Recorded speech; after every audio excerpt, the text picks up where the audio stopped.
This is lesson 3-1, work together, on page 62 in your textbook and 37 in your workbook. It actually does several lessons on this one particular workbook page. We've done the T accounts last chapter, and this time they're putting it into actual journal entries and dropping the T accounts. They have two transactions they want us to do in this particular lesson. So, here it goes. It tells us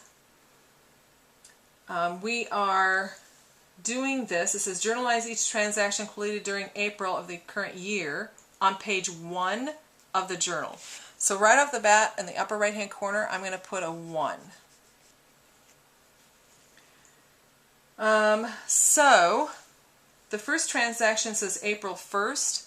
Now when you start transactions on a page, you want to put the month in, so APR, and it's on the first.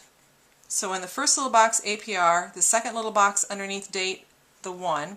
Right above April though, we want to put the year, 2000, we'll say 12. Why? Because it tells us when we look at this sheet that we're working with the year 2012. Now I'm not going to repeat that anymore on this page. I'm just going to write 2012 once. All the April transactions, I won't write the word April, I'll just change the day of the month. When it changes to May, then I'll write May in, and then the day of the month.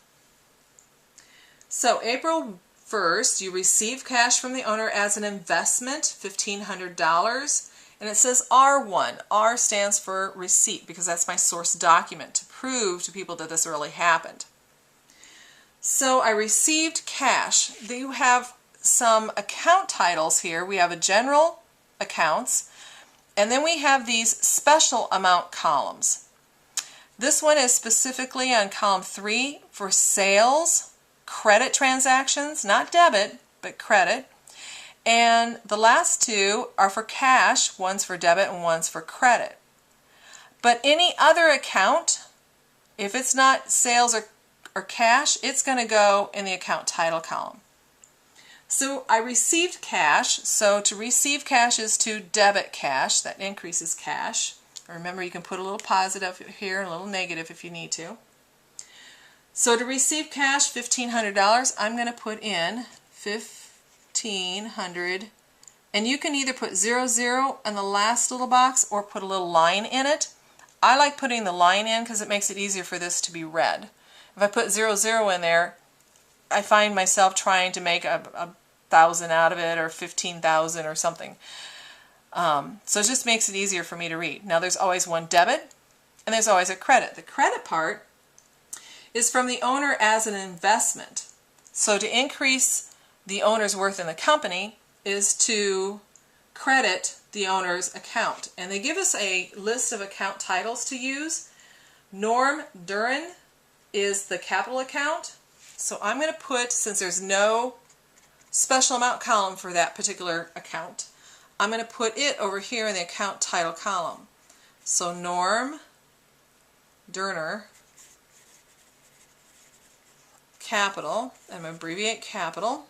You write everything out as much as you can, and when you don't think you're going to be able to squeeze it in, then you can start abbreviating. The document or resource number was R1. R1. And anything that's written in the account title column, their amounts will go in the general column, either debit or credit.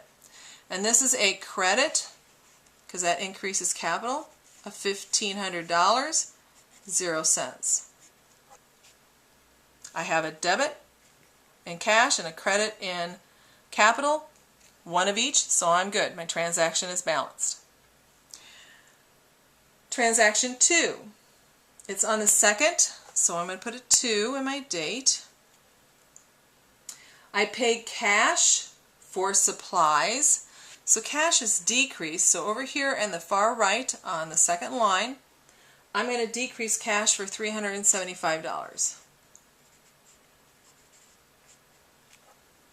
I pay cash for supplies. Well, supplies is not a special amount column, so I'm going to have to use general. To increase supplies is to debit supplies, so $375 debit, and I'm going to write over here what account it goes to, and I'll write in supplies. The last thing I'm also needing to do is put in the document number. It was check number 1, so C1. And that completes our work together 3-1. So try the on your own 3-1.